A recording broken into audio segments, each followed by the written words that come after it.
is at the end of my talk. So I'm pretty sure that you will have different questions. Feel free to post these questions into the chat box. So I will request Asif to have a look at the chat box, and later on we can have a look. And if there is time limitation, I don't have any issue, so I can stay longer. So I'm pretty sure that you will not mind to if it is a bit extended to get the response to your questions. But I want to make sure that you will get your responses before you leave this webinar. So what I'm going to do today, if I outline the session, so I'll talk about the public health. I'll talk really about the public health scope. And then, excuse me for my self-promotion, so I need to really explain about myself. And in any way, it is not a sort of really showcasing and highlighting and being arrogant. Rather, take this thing as a motivation for you. If I can do that, definitely each of you can do better than me, who are really at the early career stage. And then I will talk about you, really, what are the things that I can advise based on my experience, and what would be really my advice for you to think of public health career, and then we'll go for question and answer. So I'm pretty sure that when I started promoting this thing in the social media, different people, even my colleagues said, oh, they want to attend. And some of the colleagues said, really, I'm overwhelmed. They are from different international cities. They said, I'm really curious to know. And I said, look, sir, I don't have any tips for an experienced public health professional like you, but thanks for all of my colleagues, my students from all over the world, and also all the networks that you have joined. But I'm pretty sure that all of you have some curious mind today. So those who are future public health professionals, I'm pretty sure that you are thinking of what is there in a public health career? Is it better a career option than a clinical career?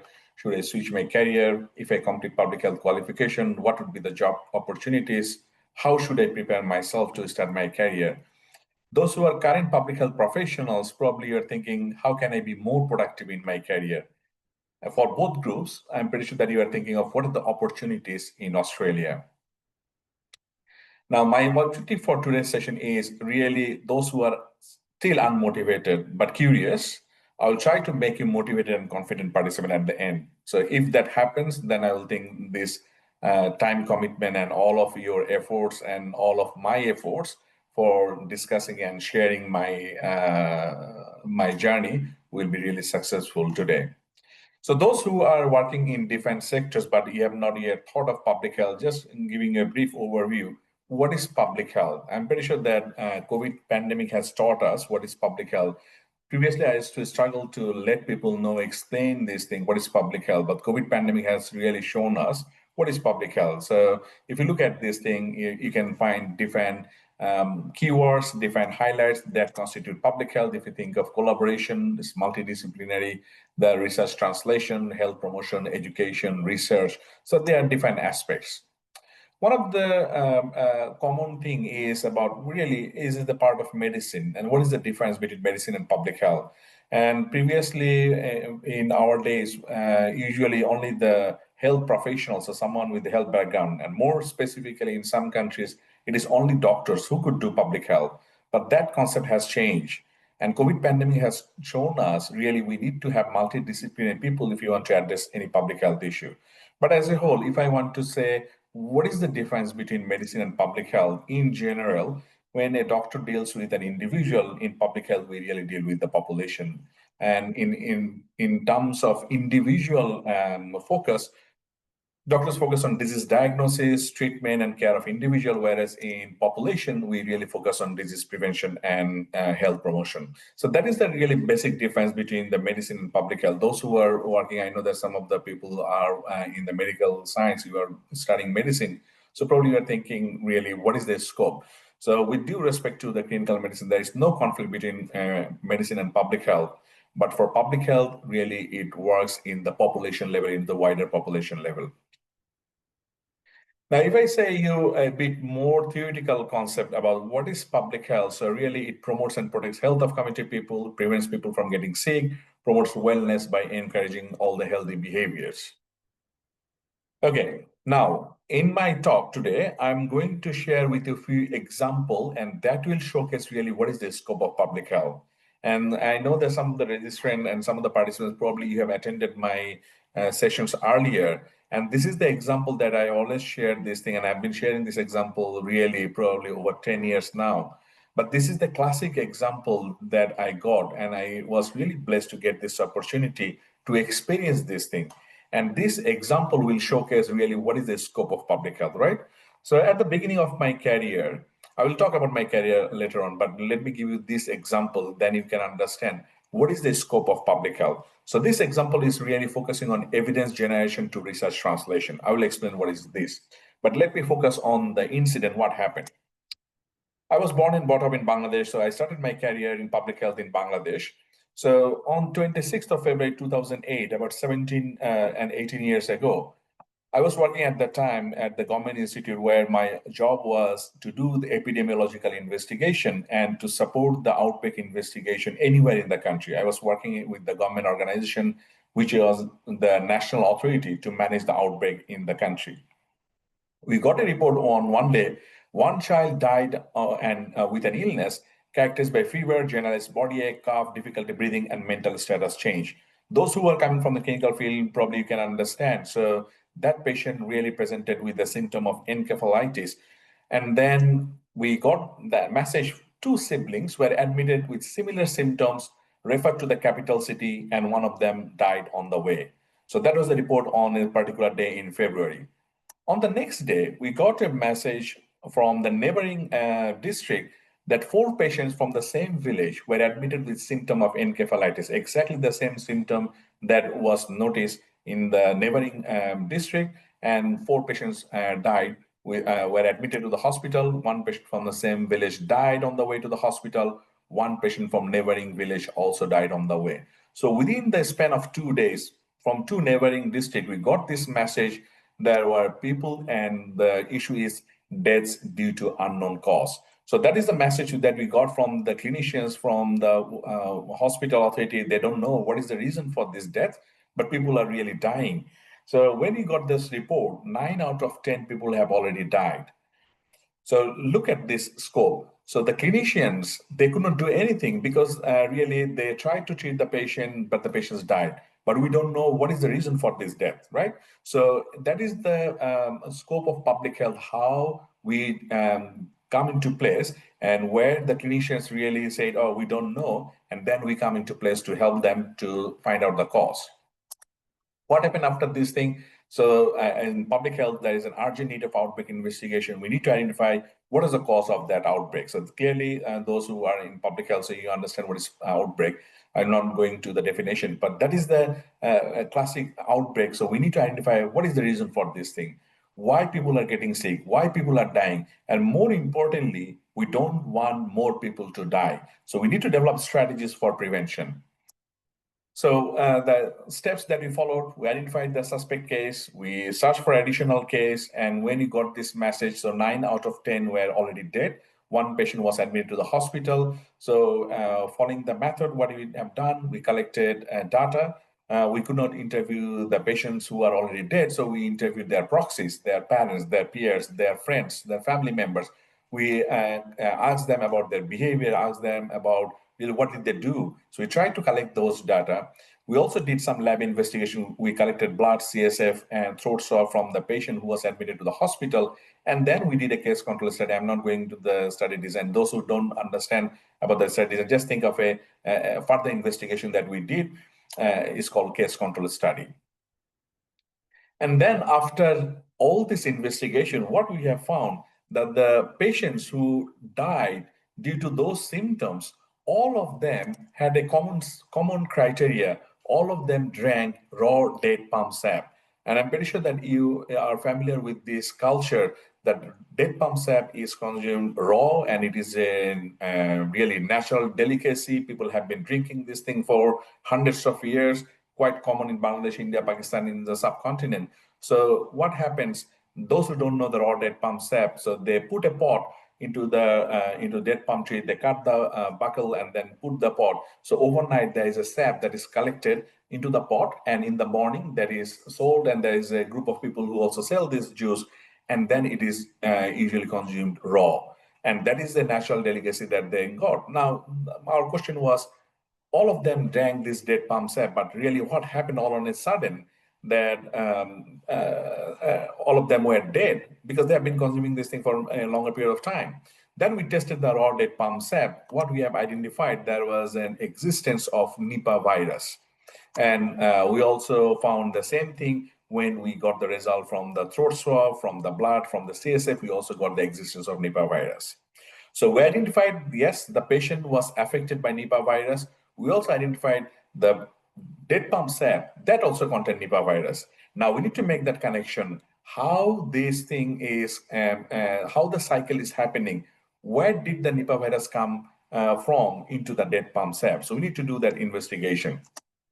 So what happened? We have a group of other disciplinary people who mounted the infrared camera into the dead palm sap tree to identify really what's happening. Is there any sabotage that's happening into that particular area, or really what's happening? So they put the infrared camera that was taking really hundreds and thousands of photos, and then we observed overnight what's happening there. And what we have identified that fruit bats, those are coming to the tree and they were contaminating the juice. So how they're contaminating the juice, they're licking the juice, but at the same time, their saliva was dribbling and they're urinating into the pot. Those who are drinking this thing, probably after my presentation, you will think twice to drink it as a delicacy because, that is the thing that we have identified. And that is the proof that we got from the infrared camera. Now, we have identified that bats were contaminating. We also tested bat. We have a team of veterinarians who tested the bat saliva, urine, and we also identified there is Nipah virus into the bat. So we found the connection. So Nipah virus, bat is transmitting this virus from their body into the juice, and people are drinking that juice, and people got infected from Nipah virus, and in that way, people are dying with that illness. Now, what we need to do as a public health professional, we need to tell people you need to stop drinking this dead palm sap. Now, think of the situation. This is also another important message you need to think of. When you think of any public health message, when you think of public health intervention, don't think this is really straightforward. All the smokers know really what are the harmful effects, but it is not easy for us to tell them, and then you think that, oh, they will say, yes, sir, I will quit smoking tomorrow. It's not going to happen, right? So you also need to think of, if you think of any issue, you got the evidence, how to convince people. Now, think of the scenario. I was working in the capital city. I went to the village and I identified this thing. I had a team of people. And then I identified, look, so you should not drink raw dead palm sap. Do you think that people are going to accept me? They'll say, oh, I've been drinking this dead palm sap for generations. And who you are? You have become a new scientist and you are telling us why you should comply with this. And there's also another issue. There was a group of people who were selling the dead palm sap. So if you say, don't sell this thing, don't consume this, what will happen to them? Then what we said that we need to find a solution. So for public health intervention, we need to think of the solution there. If that comes from the community, that is going to be sustainable. If we say something, that is not going to be sustainable. So what we did, we have a group of another investigators who are anthropologists who sat with those people who used to sell this dead palm juice. And they sat with them and they said, okay, this is the problem.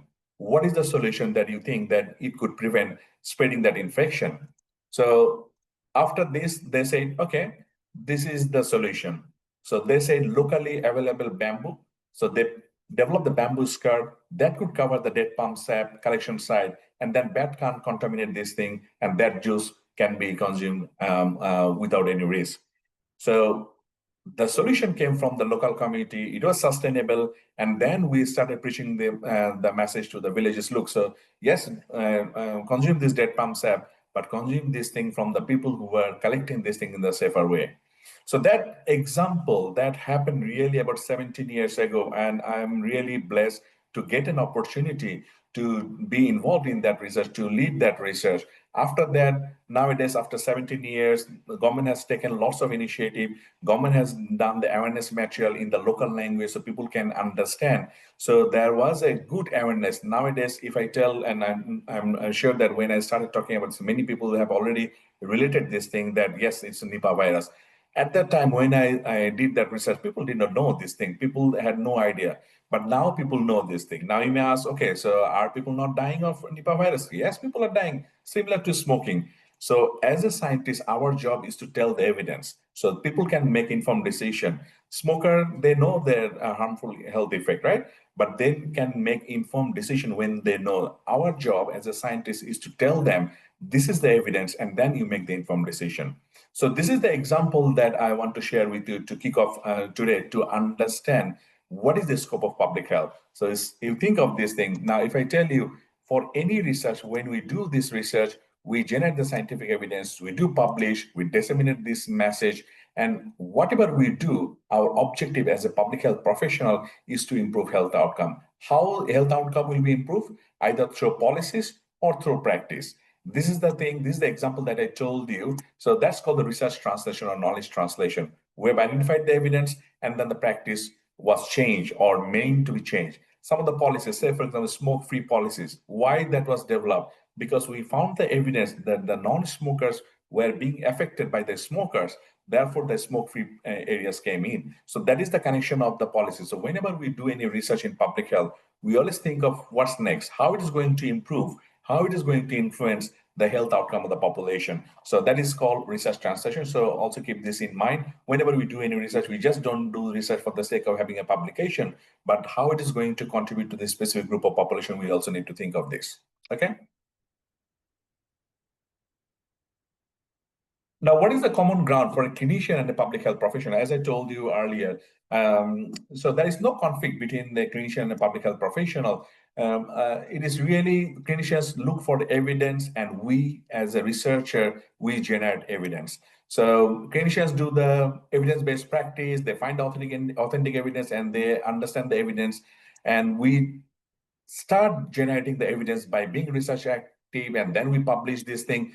Both of us work for improvement of health outcomes. So there's really no conflict between the doctors and the public health professional. I just want to make this thing clear. Both of us work for improvement of health outcome of the population, but from different angles. Now, many people ask me, really, what is there in a public health career? And I always tell, and this is a slide I also shared, really, I've been sharing this thing for many years now. So I want to ask the question, what is not there in a public health career? Now, let me give you some of the key factors. What is there in a public health career? There is job growth, there is job security, there is variety, there is mastery, there is a scope of to improve community, improving nation, improving global health, travel, culture, personal satisfaction, leadership opportunities, excitement. It's cutting edge, it's interesting, it's challenging, it is helping youth, poor, vulnerable, improve workplace, improve food safety, public job, private job, academic job, overseas job. It's dynamic, it is flexible, you can have dual career, you can improve patient outcomes, you can change health industry, it is multidisciplinary, and most importantly, it is enjoyable. I will tell you, and I will repeat this thing, whatever the job, whatever the profession that you choose, if you don't enjoy this thing, you'll not be able to progress further. So if you think of public health career, you really need to have the passion and commitment, and then you will start enjoying this thing. So this is the thing that is a really summary of what is there in a public health career. The other point, other highlight that I will mention, do you want to work globally? I don't want you to think of, okay, wherever you are joining from, so you don't think of, okay, about your country or the context, because public health is global. There is an opportunity, a public health career will open doors to opportunities to work globally. Now, I will try to convince you how it is possible. Okay, I will give you a second example, working with global communities. And I'm sharing all of this example from my own career, from my own life. This is the work that I started. You can see probably I had a bit more here at that time. In 2007, that was the work in Afghanistan. This is the work in Bangladesh. This is the work in India. This is the work in India. This is the work in Indonesia. This is also the work in Indonesia. If you want to do research collaboration, this is an example. This research, I led that research sitting in Australia during the height of pandemic. At that time, border was closed. I did not have any opportunity to travel. Border was closed. There was no opportunity to travel. But at that time, I did that research. I led that research with the support of all the international collaborators from 17 countries. Okay, so you can do that. You can reach to the global people if you work in public health. It is not possible for a clinician to do and travel and do all of this thing, right? So it is possible for a public health researcher to reach to the people, to reach to the, I know the data that I got from more than 8,000 people. I know this data is reflecting of the data of the people in Egypt, people from Libya, from Australia, and you can see the other countries.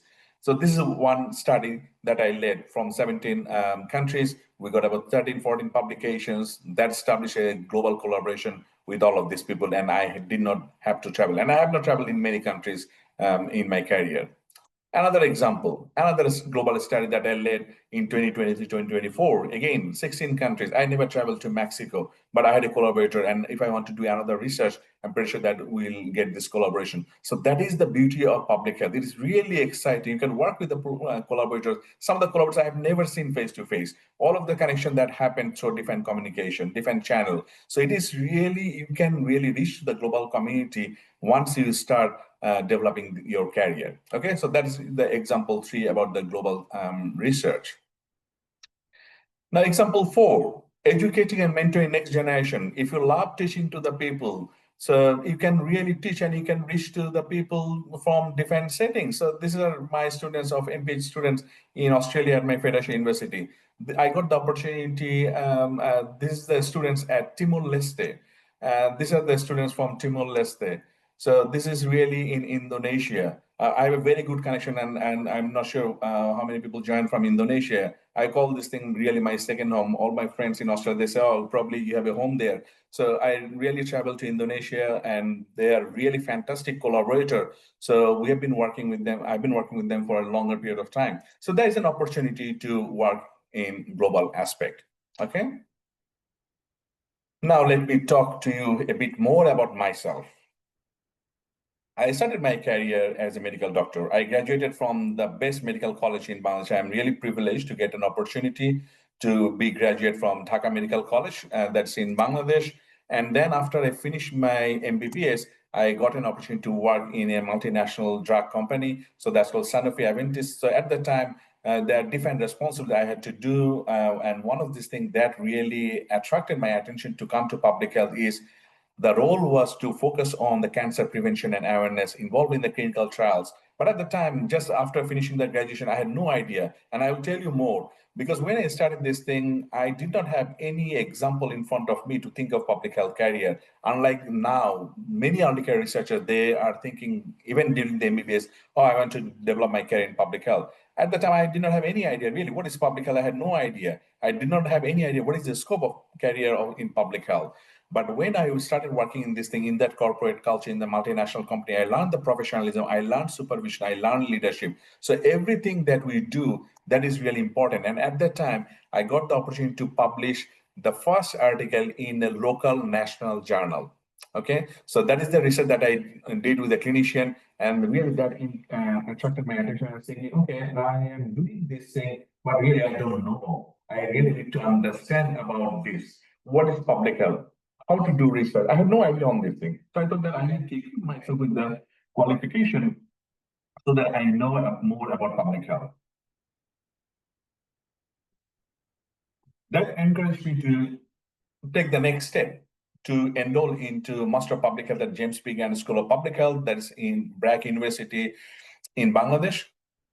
That really opened up my skills and my career trajectory, because at the time we were really blessed. We had all the global expert who used to come to us, stayed with us from morning to really until dinner time. We stayed in the remote areas.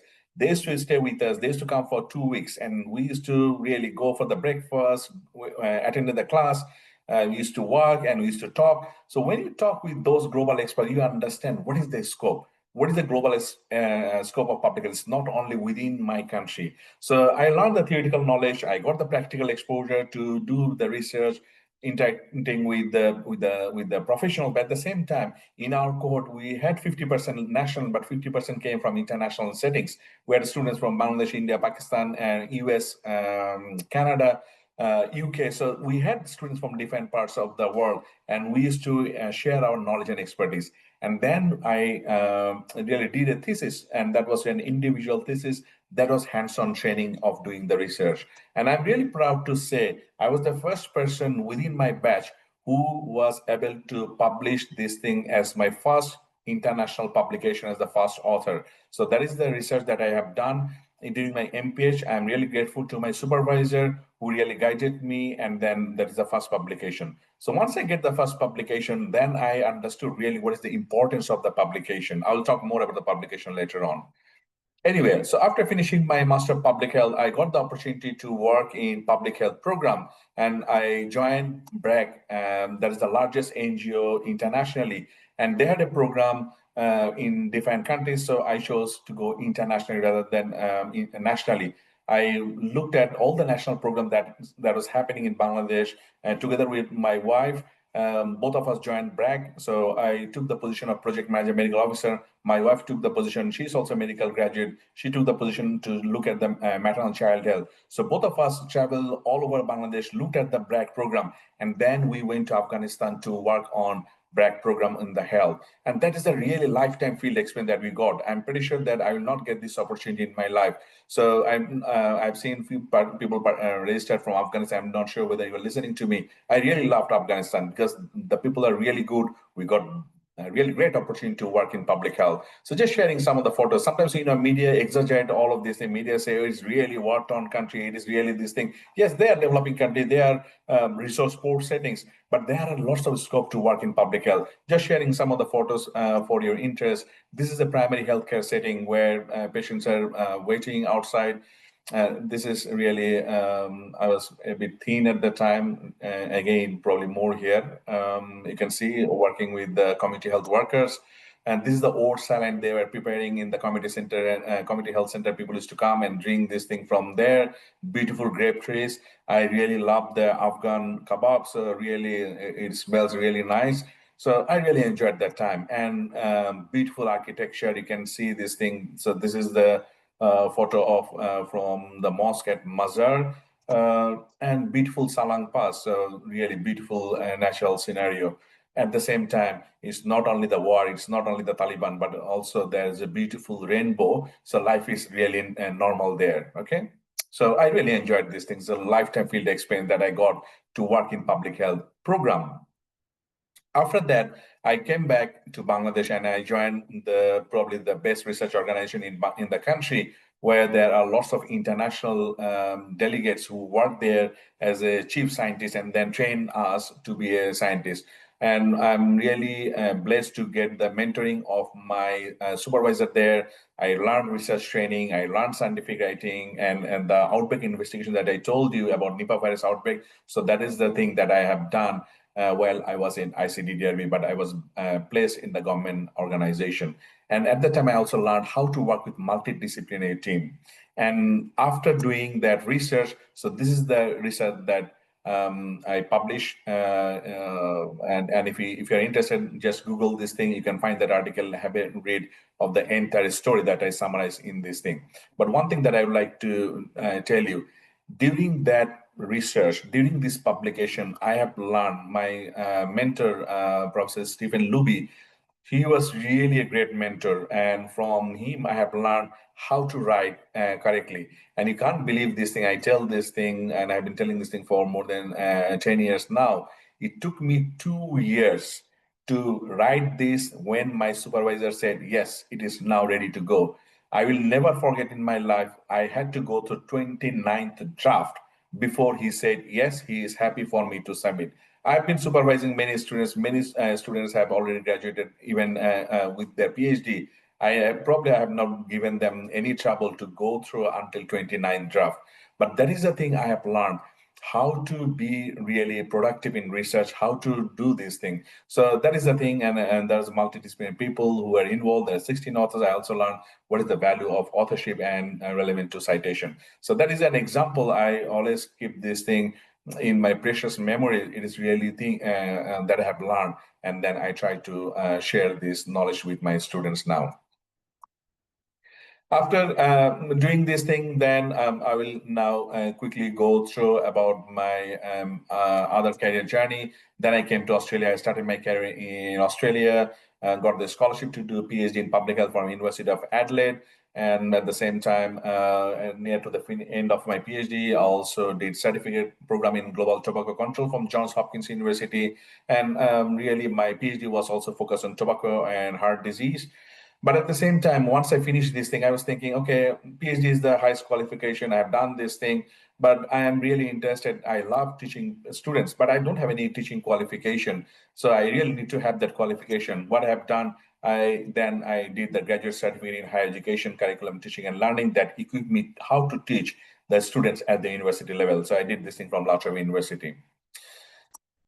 Quickly, after finishing my PhD, I was really lucky to get the job, and I was really lucky to finish my PhD in 2 years, 9 months time. And really, I would like to thank my wife specifically for her sacrifice during my PhD, because it is really without her support, it is not possible for me to complete this thing. I would like to acknowledge this thing publicly, because she sacrificed her career to support me during that entire difficult time when I was a student with my young kid. So after this thing, I really got the opportunity. I finished my PhD in 2 years, 9 months time. I tell this thing to my PhD, so if I can do this thing, I had the scholarship for 3.5 years, but I finished this thing because I got a full-time job to be a postdoctoral research fellow at the same university. So I finished this thing early. But at the same time, I also got an opportunity to work with Government of South Australia as a public health officer. And throughout my last 20 years, I've been working at different universities, Australian Catholic University. I've also worked at Deakin University. I've also worked at University of Melbourne, La Trobe University. So there are different universities that I have worked on. At this moment, I'm working at Federation University. So this is my 6+ years I've been working here. I established the discipline of public health here. I worked at the founding head of discipline of public health. At this moment, I'm working as a professor of public health. At the same time, I'm also the assistant dean of research for the Institute of Health and Wellbeing. So within the institute, there are about 8 disciplines. And I look after their research productivity and support them to be productive in research. So that is my role. At the same time, I'm also the Vice President of Public Health Association of Australia. So Public Health Association of Australia is the largest organization in Australia of all the public health professionals. And I'm also the board member, and I'm also the convener for Health Promotion Special Interest Group there. At the same time, internationally, I'm also the adjunct professor of Bangladesh University of Health Science, Department of Non-Communicable Disease, and I'm also the adjunct professor with Faculty of Public Health of Universitas Airlangga in Indonesia. At the same time, I have a passion to support the organization which work for cardiovascular disease awareness among women, heart. So one of my mentors in my career, she established this thing. So I was really lucky to be with her for the last 10 years. I've been working with her as a research advisor. And I'm also an academic editor at this moment with IJERPH. So this is really some of the affiliation that I'm affiliated with. If you are interested to know a bit more, a very short video clip is there. I'm not going to play this thing, but feel free to scan this QR code. So where I try to share what is public health and really a summary of my career. So I have mentioned this communication is a vital component of public health research. So during your leisure time, please feel free to scan this QR code or click that link so you can really look at this 3-4 minutes video clip at your leisure. So Federation University, I'm really grateful to the Federation University because they're supporting me and they are really showcasing my profile, and I'm really indebted to their support. But at the same time, Alhamdulillah, I'm really blessed to be recognized internationally for the last 5 years. Alhamdulillah, I'm really ranked in the world's top 2% scientists. And I will not take this credit only on me, but this is really due to the multidisciplinary and international collaboration that put me to this place. And all of these things are coming due to the research publications and people are citing my work. So I am really grateful to the Almighty for this opportunity. I have about 200 plus publications and I have secured about $14 million funding in my career.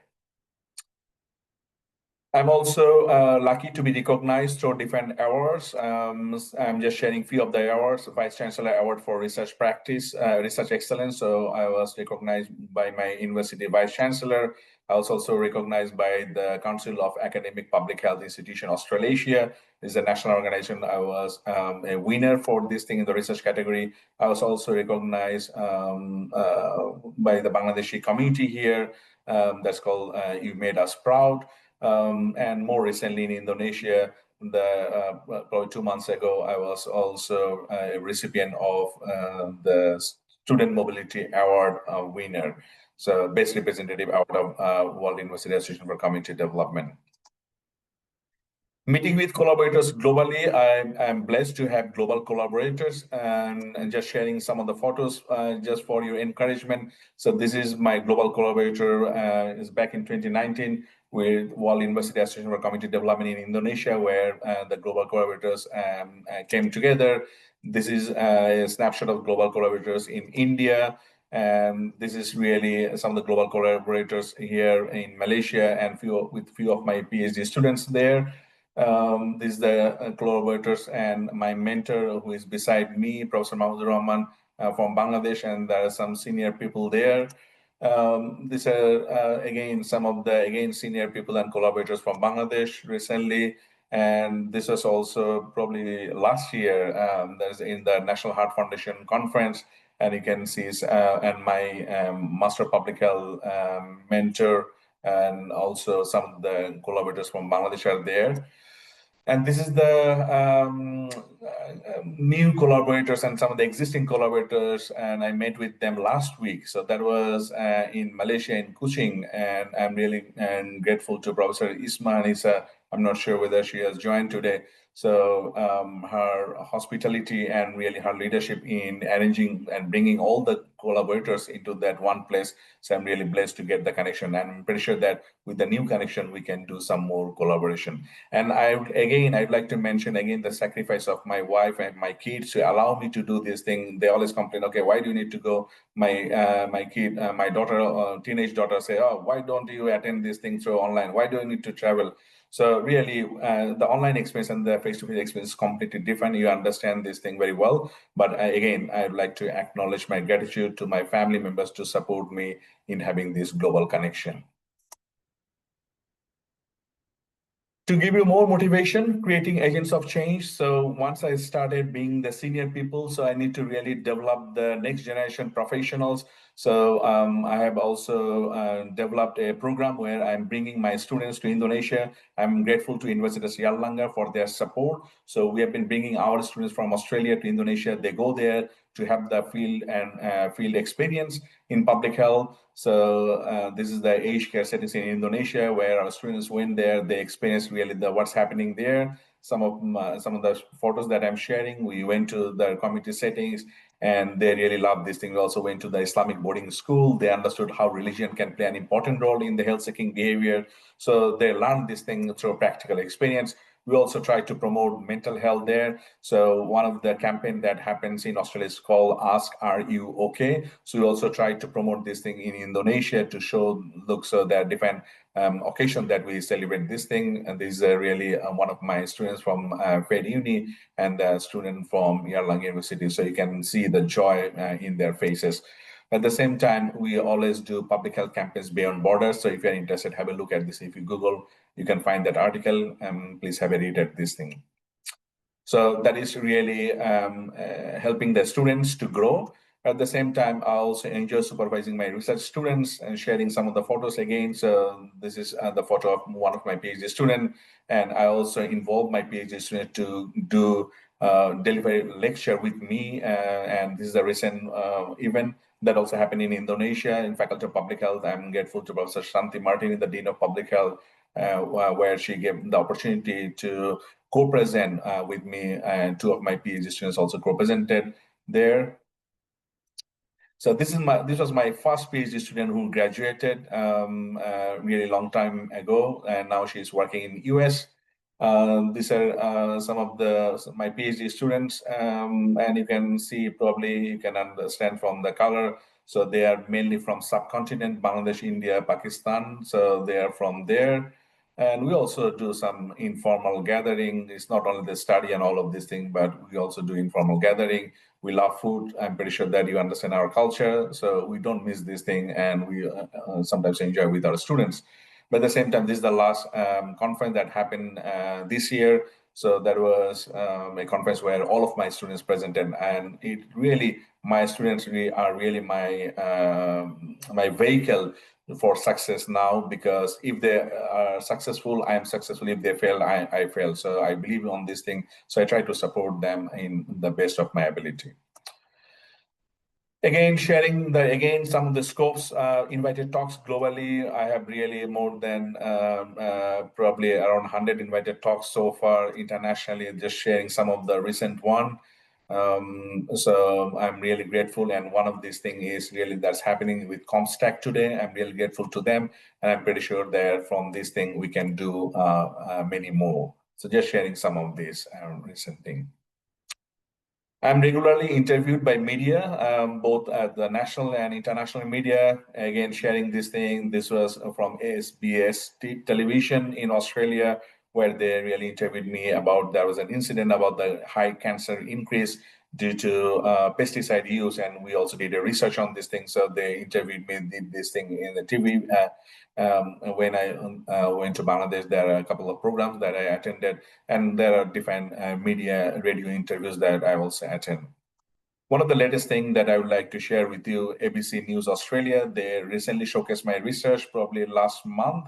If you are interested, please scan this QR code at your leisure time, and you are welcome to have a read at this news, ABC News Australia. So that is the research that I have done about Islamophobia among and the experience of Islamophobia among medical health professionals in Australia, and they have highlighted this research in their news. So probably that's enough about me. Now, do you know what? Each of you who are thinking and you are thinking, oh, forget about this thing. Probably Professor Aziz has done this thing. He's untouchable or all of this thing. No, with due respect, each of you can achieve more compared to what I have achieved. Do you know why? Because you have examples in front of you, you have advice, you have scopes, you know the mentors, you know the organization, you know the collaborators, you know this thing locally, you know the global thing. When I did my career, I did not have anything, any of this aspect that I am telling you from my experience. I did not have any example in front of me. I did not have any mentor in front of me to show this is the public health.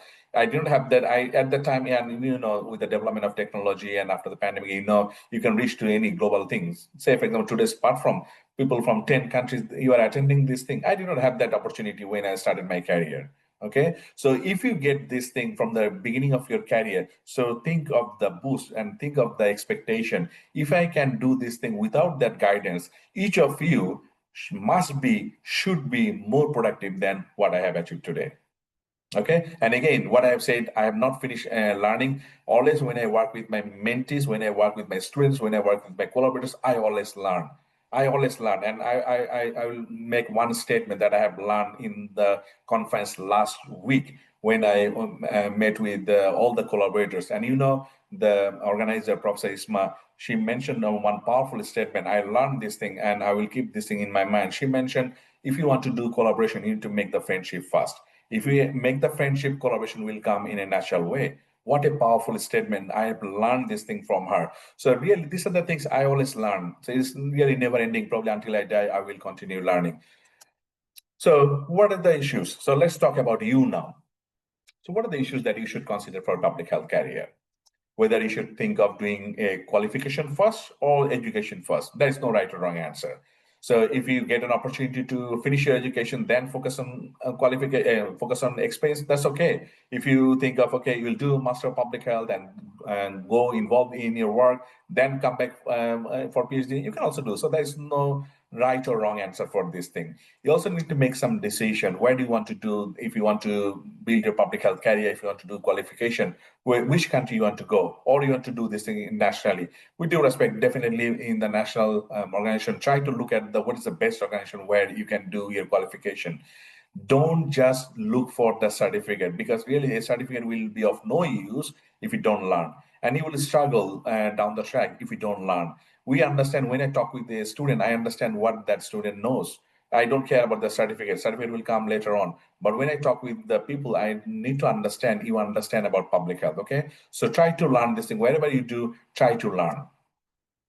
What are the issues that you should consider for a postgraduate degree? Definitely, scholarship and finance is an important thing if you are considering even nationally or internationally. You also need to think of the institution, where do you want to go and which country. For an international student, for overseas country, probably you have to do full time. But if you want to work and if you want to do some qualification in your country, probably there's an opportunity to do part time. And if it is part time, whether you can do this and whether you can learn this thing. Again, I'm saying sometimes, some of the universities in many countries, they offer really you just go to the evening class or just go once a week and that's it. So really, is that enough for you to learn? So you need to ask this question before you decide where you want to go for post-graduation. If you want to come overseas, definitely you need to think of the English language test, TOEFL, IELTS, and all of this. You also need to think of one of these things I will mention here about the coursework versus research.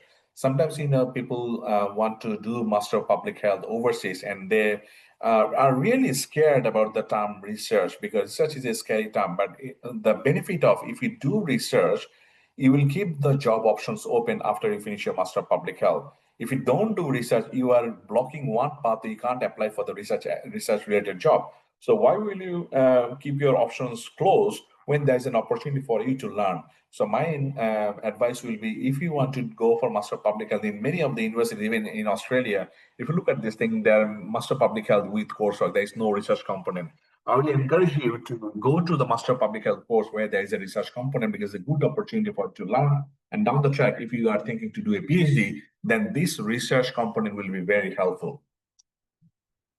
And then in some of the universities, there are different specialization. If you want to do Master of Public Health in epidemiology, hospital administration, and all of this thing, you can decide on doing all of this thing, or you can choose a generic Master of Public Health. Now, what is the scope of career in public health? You can be involved in research, you can deliver education, you can implement program, you can formulate policies, and reflect on the examples, the photos that I have shared. It is really vast. It depends. What do you enjoy? Where do you want to involve yourself? But there are plenty of opportunities. There are opportunities to work at universities, research organization, government, non-government organization. And again, don't think this thing in your country settings. It is possible to work globally. If I want to work now, I can go to Africa and I can work in an organization. If you are graduated with the qualification, you can go elsewhere. So it's not necessary. And the public health issues and the problems, really, some of the issues are common all over the world. Otherwise, really, we have not thought of this thing. A pandemic would have been solved through one country, and developed countries should not have any impact. So public health issues are global. So if the issues are global, there'll be a global aspect for you to work. What are the benefits of a postgraduate degree? Like if you want to do Master of Public Health, it will enhance your skills in public health. You will have theoretical understanding. You will gain practical experience. You will learn about project management, definitely to create an impact on population health, and it will be a stepping stone for doing a PhD. So here you also need to think of, if you don't have any public health qualification, definitely you need to have a public health qualification before you say. Some of the countries, they also offer undergraduate public health. So if you have undergraduate public health, still it's a good experience and good knowledge, definitely. But to improve your knowledge, then you can consider postgraduate degree or Master of Public Health. What is the benefit of a PhD? So that is the highest qualification in public health. So I would like to mention this thing. Listen this thing very carefully. PhD is not required if you don't want to be a researcher or if you don't want to be an academic, if you don't want to work in academia. I have seen some of the malpractice, unfortunately, in many countries. People are working in program. They have no connection for research, but they want to have a PhD title because they can get a promotion.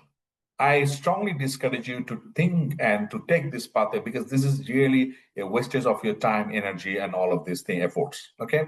If you don't want to be a researcher, what is the point of doing a PhD? Because PhD is a training to make you an independent researcher. So if you don't have any intention, no, I don't really, I'm enjoying program. There are lots of opportunities to work in program. You can work in public health program. You don't need to do research. But if you want to be an independent researcher, yes, definitely you need to have a PhD. Once you finish your PhD, again, you can do research. You can also be involved in teaching. And say, for example, for myself, I'm also involved in research and teaching. That's called an academic career. You can be involved in both. At the same time, you can be involved in policies.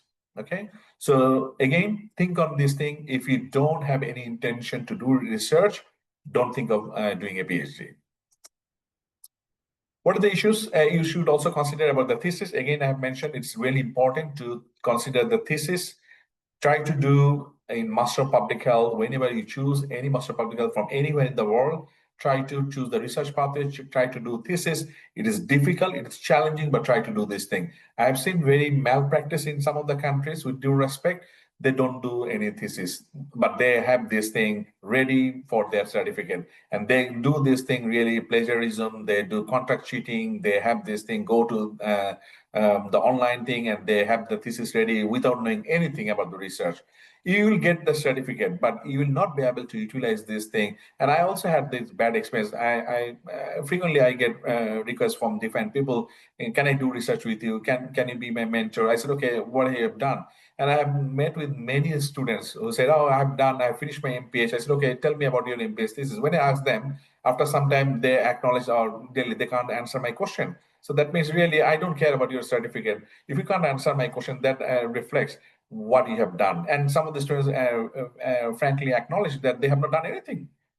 So this is really very poor practice. So don't go into that pathway if you want to build your career.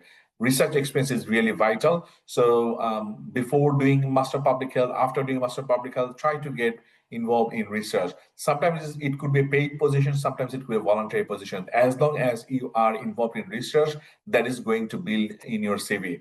Try to speak. Whenever there's an opportunity to present, try to present. It will give you an enormous confidence, and it will give you really great opportunity for you to interact with people. That is needed for public health. Okay, so communication is the key for public health. Try to present nationally, internationally, locally, wherever you can. Try to present this thing. Other thing that I'll mention, who are thinking of public health jobs, public health qualification, try to make some good reference, because reference is very important and we look at the reference very carefully. It is important to have, it could be your teacher, it could be your supervisor, it could be anyone, but that reference is really important. And you also need to make sure that reference is not really old school, that they don't check emails, because all the contacts will happen through email. So you need to have some good connection, good communication with few of the references who will be really helpful. And you need to have good mentors who can help you throughout your career. Now, I got lots of questions about what to consider before doing a PhD application in Australia. The first thing that I will say, look at the eligibility criteria. In Australia, for a PhD, we look for honors equivalent. So after doing the bachelor, our students do another year of honors. And internationally, honors is not that common. They do masters. So masters is equivalent to this thing, but you need to get about 70% mark into your thesis to consider this thing as an honors equivalent. So look at the eligibility criteria. Different universities in different countries may have different eligibility criteria. Look at this. But in Australia, we look at the eligibility criteria first, and then we look at your research experience. And when you say, oh, I have really 20 years of research experience, I want to do a PhD, I ask, okay, what about your research publication track record? If you have worked for 20 years, if you don't have research publication, that really doesn't demonstrate strong application for a PhD. Because if you do research, you need to have the demonstration, your experience should be demonstrated through publication. And when you say about the publication, there is no specific rule how many publications are required. But at least you need to have a couple of international publication as a first author. Probably you will not be able to publish internationally if you have not published nationally. Start with the national publication, then go to the international publication. Tag with the research team, be a co-author. It could be 18th author, that's okay. And then you learn how to be the first author and publish. Until you get the first author international publication, probably your application will not be competitive, not only at my university, at any universities in Australia. So focus on this thing. Research topic is important in Australia. Then once you have met the eligibility criteria, you have the research experience, you have the research publication, then focusing on the research topic. It works in two ways. Sometimes you propose the topic and you need to find a supervisor, or sometimes we also advertise, okay, this is the topic, I got the funding, I'm looking for you. So when I advertise, so that means you don't have flexibility to choose your topic. You need to align with my topic of interest, right? But if you choose your topic, and all the supervisors in Australia, they are open to look at the topic. And for all of my students who are doing PhD under my supervision now or who have graduated, I always tell them, the international students, that you should focus on the topic of your country, because you know your country very well. You know your situation very well. So you don't need to focus on Australian settings, rather you focus on your country settings. And some of my students are focusing on migrants in Australia. So that is also another thing. So the next step is you select your topic, then you need to find a supervisor. So that is next hurdle, to find a supervisor. So you need to find a supervisor who matches with your interest. Say, for example, you want to work on tobacco, you need to find out which supervisor works on tobacco. And then you need to approach that supervisor with the research topic. You need to have that conversation. And just matching the supervisor's skills and the interest will not be enough, because sometimes, say for example, a couple of months ago, I was really overburdened with the supervision. So whatever the capacity I was already full. I could not take any student at this moment. So at that moment, so I refused many applications, because I said, look, so yes, I understand your application is good. That also matches my interest, but I am not capable to take any more students, because I am really at the full capacity. Once I start getting my students completing and graduating, so this year I have already 3 students who have graduated, so I'm getting a bit more flexibility now to take more students. But the issue is to get a supervisor and to match this thing with the research topic. That is also a hurdle. You need to be consistent. Sometimes, you send an email and to the supervisor, but I have seen lots of bad practice. Sometimes, a student just change the name, or instead of dear Professor Aziz, they just write dear and then keep this thing blank, and then put the email content at the same thing, send it to 20 people at my university, at this university, that university. And when it comes to my university, we talk with our colleagues, right? So I know, and we say, oh, we got an email from someone from India. I said, oh yeah, I have also got the same email. Then, when we got this thing that you send to multiple people without researching my profile, you just send this blank copy. None of us respond to this thing, because that doesn't reflect that you have analyzed our research well before you approach your supervisor. Don't do this thing. So try to at first analyze your supervisor's profile. Everything is open in our web page. So go to web page, look at this thing, and then you look how your topic is aligning with my areas of research. Then you make it a personalized email to approach the supervisor and then have this conversation. So this is really one important thing I would encourage you to consider before you think of blindly sending to many people. Don't do this thing. The next thing is about funding. This is a bit of challenge to manage the funding nowadays. Specifically after the COVID pandemic, in Australia, many of the Australian universities are facing challenges. So there is a very limited number of scholarships available. So probably for the last 6 months to 1 year, I am getting, if not every 2 weeks, I'm getting at least one email when they are asking, I want to do PhD under your supervision. And the second question that I ask, okay, I understand at first you need to meet the eligibility criteria, but the most important thing, do you have any funding? We don't have any funding for international students. So there's no point to discuss about your topic, about your interest, because I can't offer you any scholarship from my university. If you can manage your own funding, or if you can manage, if you want to self-fund yourself, then welcome to have the discussion. So it's really important to look at the funding. And there are sometimes, there are limited funding opportunities. So have a look at this thing whenever you apply. Is there any funding available at that university or not? If not, whether you can manage the funding from your government, from any, or from your workplace, or from anywhere, or if you're ready to pay a self-fund. People ask, okay, what is the amount of fees and all of this? And look at the website. Everything is black and white. Everything is written there. So look at this thing, and don't just look at the tuition fees. When you think of the self-funding, you also need to think of the tuition fees, and you need to double this thing, because similar amount of tuition fees should be considered for the living allowance. Then you also need to think of the health insurance cost. If you have a family, you also need to think of bringing your family, your cost of the family, and all of these things. So there are lots of considerations that you need to consider. But again, having said this thing, I also had 2 students, and one of them finished with the self-funding and graduated this year. Another student is going to finish this year. So there are students who are coming and thinking, and they are managing their fund by themselves. One misconception is there. Sometimes, they think, oh, I will come and then I will work and then make my finance available for the next semester. It's not going to happen. Don't be fooled by this type of advice. You will not be able to cover your tuition fees by coming here and then working. And this same advice I give to many people, and sometimes people don't like my advice, and they think, oh no, you are there, so probably you don't want me to come. That's why you are giving this advice. Then I stopped giving this advice, and people come and then they face this challenge. Okay, so please don't be fooled by the advice of different agents. Once all of these things are sorted, so once you got your supervisor, your PhD application is really the formalities. Once your supervisor says yes, so probably the university will just go through the formal process, look at your documents, and offer you an offer letter. So once the supervisor and the funding are sorted, getting into the PhD is not a challenge. Then you submit the application, you apply for visa, you get prepared to come and join your program. Okay, so far I'm pretty sure that you have understood that in public health, research is really important. Now, you also need to ask, do you want to be a research active professional? Again, I have said many people don't want to do research. That's okay, it's your choice. But if you want to be research active, what you should do and why you should do. The most important thing is, as I told, and I was talking to two people today, and I said, okay, whatever work you want to do, you need to have that motivation. You need to ask yourself why. If you have the strong motivation, that will drive you. If you don't have the motivation, really, whatever I say, whatever many people say, it will not impact on you.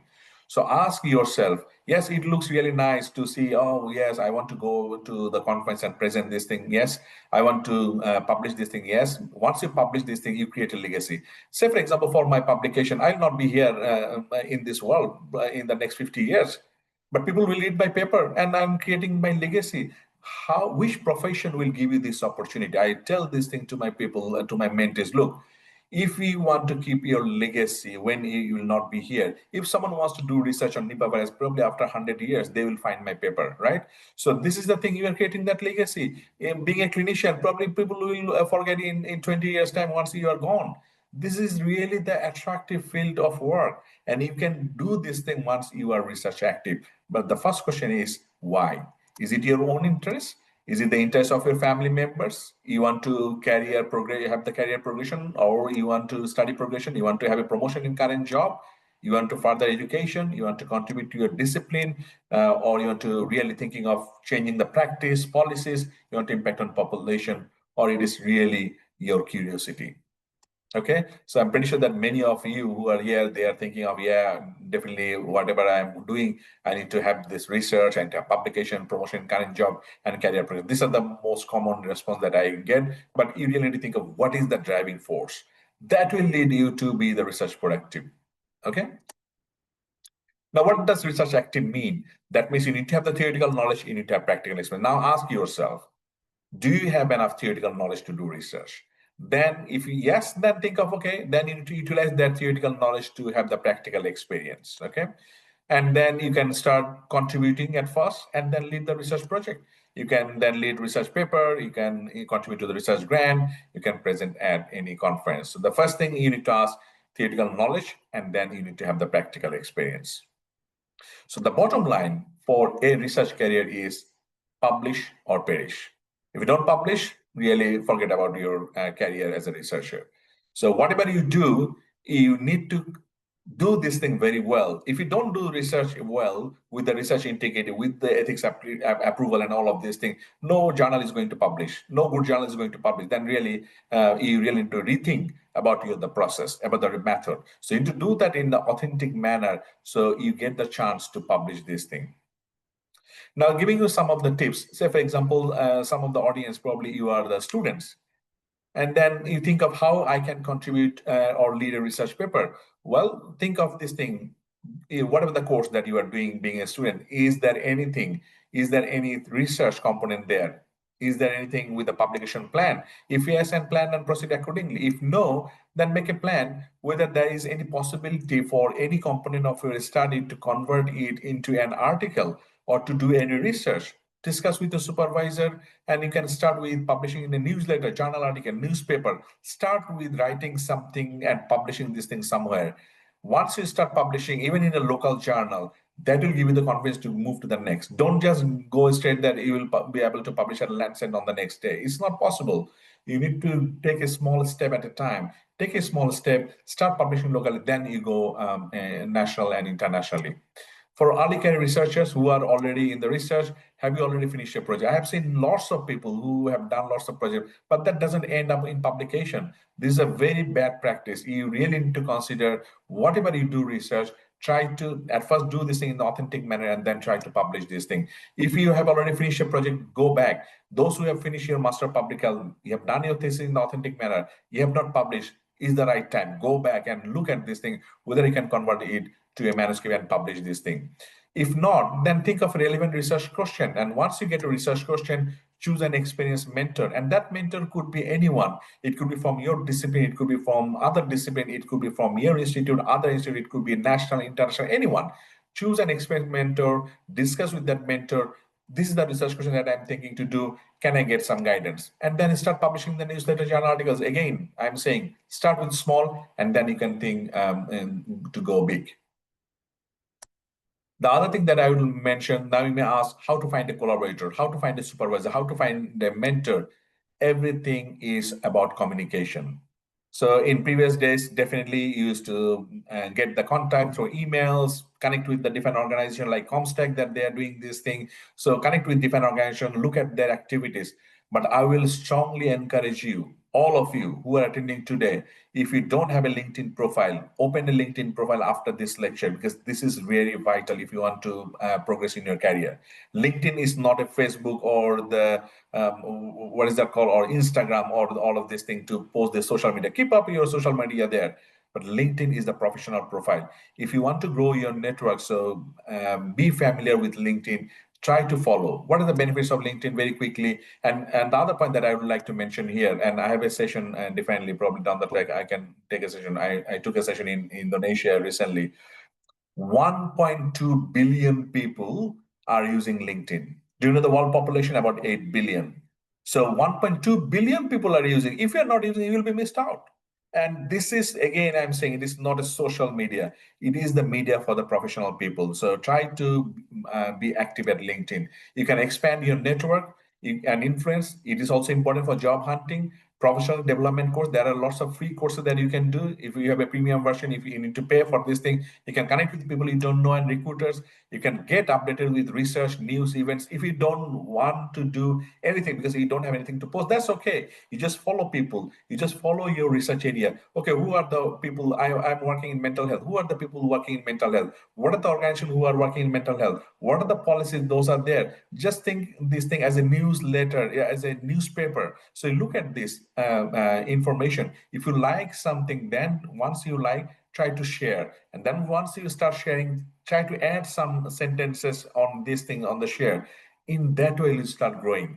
So those who are not using LinkedIn, I strongly encourage you, all of you, to do this thing. Specifically, if you want to build your profile in research, so improve research profile, it will help you in improving collaboration and networking. Okay, whatever the media you use, LinkedIn is a must if you want to develop and boost up your career.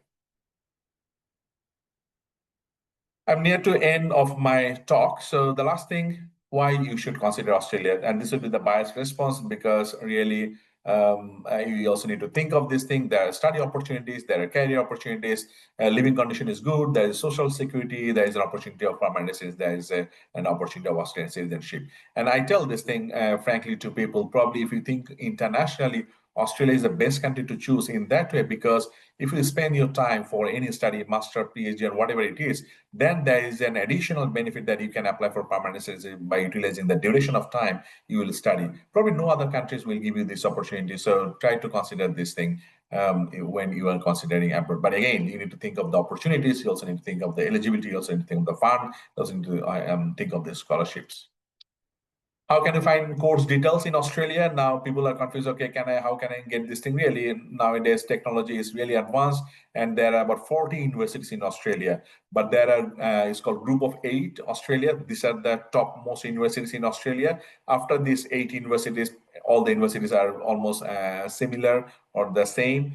But for PhD research, usually people choose the supervisor, not the university. So it depends on the supervisor. It depends on your area of interest, how it matches with that professor, or how it matches with the supervisor. So you really need to think of the supervisor. But these are the group of 8 top most universities in Australia. Those who don't know, you can search group of 8 Australia, and then you can start looking at group of 8. And I'm from Federation University. Definitely that is not within the group of 8, but I will encourage you to consider definitely group of 8 is the topmost universities. But again, you also need to think of when you go to the top in most universities, the selection criteria will be more strict, the tuition fees will be more, and there'll be strict criteria for all of these things. So you need to make a balance.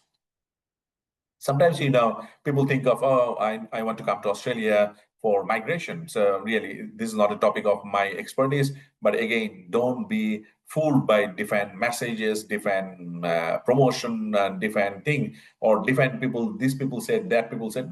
No need to look at this thing. Just go to the website. Go to the Department of Home Affairs, Immigration and Citizenship. Look at this website. This is the authentic website. This is the government website. All the information, all of these things are there. And if you have any question, you can directly send an email to them. So it may take some time to get the response, but you will get the authentic response. Don't just be fooled by a migration agent and then saying you this. When you go there, then your job will be ready. Don't be fooled by all of this information, okay? So look at the authentic information and then make an informed decision. The last point that I want to mention is, do you really want a career in public health? If you are working clinically, sometimes I've encountered many professionals working clinically and thinking, oh, I'm confused what I should do, whether I should do this thing, that thing. Really, you think yourself, what is your really motivation? If you think, and I have seen many people, even after doing a master of public health, they thought, nah, forget about this thing. I'm not enjoying this. I want to go back to my clinical career. That's okay. You decide. And after doing this thing, even after doing PhD, if you think, forget about this thing, I just wasted my time. I want to do something. I want to be a master chef. Okay, go and enjoy your passion. If that is your passion, what I say to people is, it may be wrong way. Just go back. Where is your passion? At the end of the day, you need to be happy what you are doing. I give this advice to everyone. Whatever the job that you do, at the end of the day, when you come back home, if you're happy, if you're satisfied, yes, what you're doing, you don't have any regret, then do this thing. I'll finish with one example, and I give this example to my students to encourage. I recently encountered a breast surgeon from New Zealand, and I tell this thing really proudly, that her encouragement. And somehow she was connected with me, and then I had a meeting with her, and she said, "Oh, I've been doing surgery for many years. My son is studying medicine in UK now. I'm really, really near to my retirement age, but I always have that regret in my mind because I really want to do research." I said, "Oh, this is really odd. I have not seen anyone approaching me with this matured age and thinking of doing the research." They said, "Yeah, I don't want to have my retired life and then have that regret in my life, that I have not done my research. I have done enough clinical work. I am happy with this thing, but I want to do research. I want to be guided. I want to do PhD, and I want to work in public health." I said, "Wow." And I said, "Look, I really encourage, and this is really good, but you also need to have some course before you start doing the PhD. You need to do graduate certificate in research for 1 year, then you need to do PhD." I said, "Okay, I'm ready to do." And she started graduate certificate in research this year. And if she finishes this thing this year, then she will start PhD. So this is the example that I said. Again, when I said people after doing the course, they decide not to go. And people at the end of other career, they think, oh, I don't want to have that regret. And they come to public health. So really, you have both examples. My final tips is decide by self. It's your life, your career. You need to decide. Your circumstance will not match with your friend's circumstance. So decide what is best for you. Consider your own circumstance. Explore opportunities around. Take guidance. Follow examples. And have a good mentor. With this thing, thank you very much for your attention. And if you want to connect with me at LinkedIn, and this is not the end of our connection, feel free to be connected and feel free to scan this QR code to connect at LinkedIn. I'm very happy to be connected and happy to respond to any queries. Thank you very much. Sorry, I took a bit longer time. That happens, being a professor talking too much, but hopefully it helped you to get some guidance. And if that helps any one of you, that will be the success of my webinar. Thank you. Thank you very much, sir. So, any questions from the participants? Let's just drop them in the chat.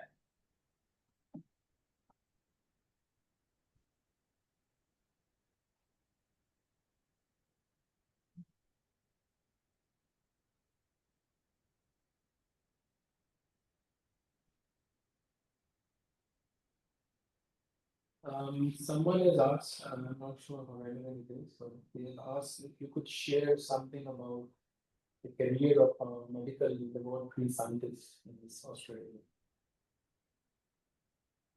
So say that again. I struggle to hear.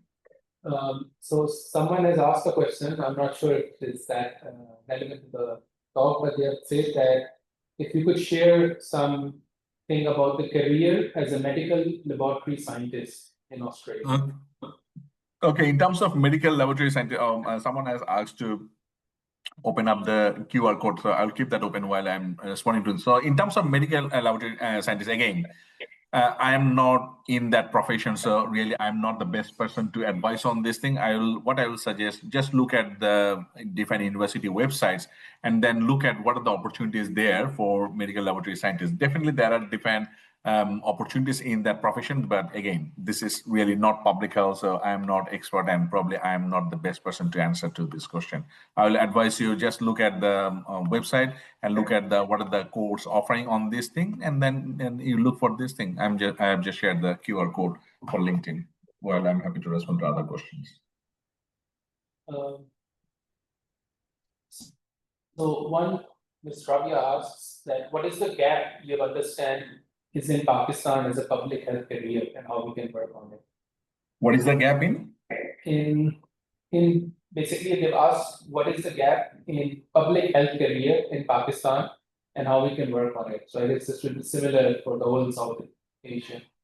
Okay, so in terms of the gaps in public health, really, you are the expert who are from Pakistan. Really, I don't work in Pakistan, but if you look at this thing, there is one resource that I will refer to you. If you look at the global burden of disease, just search global burden of disease, and it will direct you to the a website where you can select your country, Pakistan, and then it will show what are the topmost diseases that is causing lots of mortality in your country. And that is really the largest database in the world, and they update this thing every 2 to 3 years. So probably at this moment you can see the data of 2023. Based on 2023 data, you look at the topmost diseases.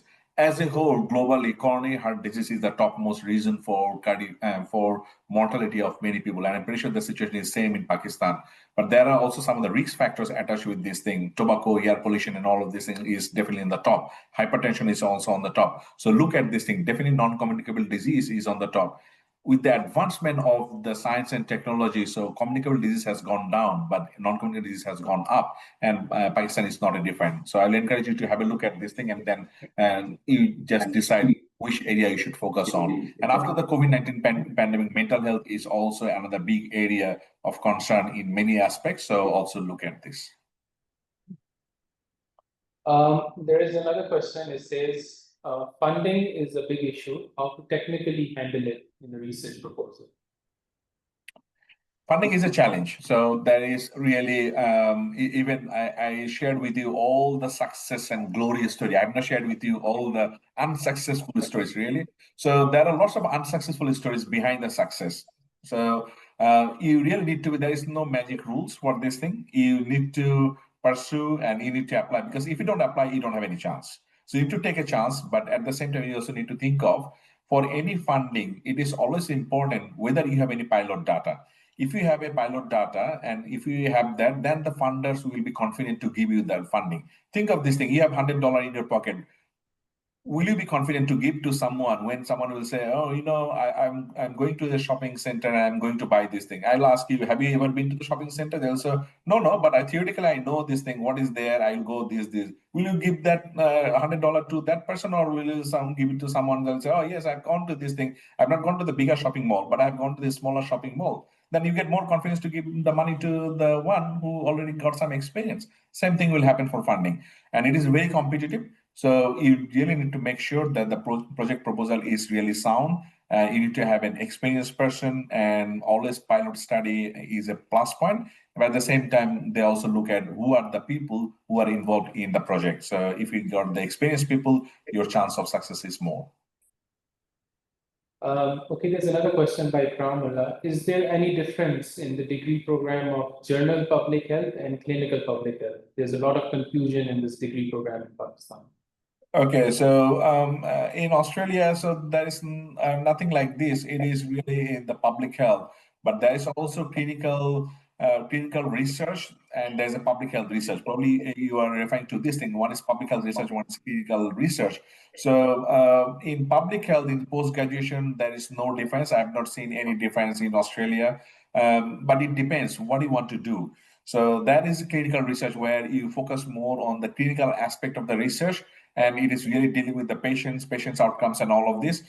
In public health we also work on the patient outcomes, but it is more on the population health aspect, more focusing on the health promotion and then the population level. So you can decide. Both of them does lots of research. Specifically for clinical research, they do more experimental study in terms of trials, but in public health we also do other research, and mostly we do different cross-sectional surveys. There's another question by Manal. After a bachelor's in public health, should we opt for a master's in public health, or we should go for specific fields like master's in biostatistics, epidemiology, or disaster management? Again, it depends on your intention, really. If you ask me, the master public health that I have done, it was really comprehensive. There was no specific specialization.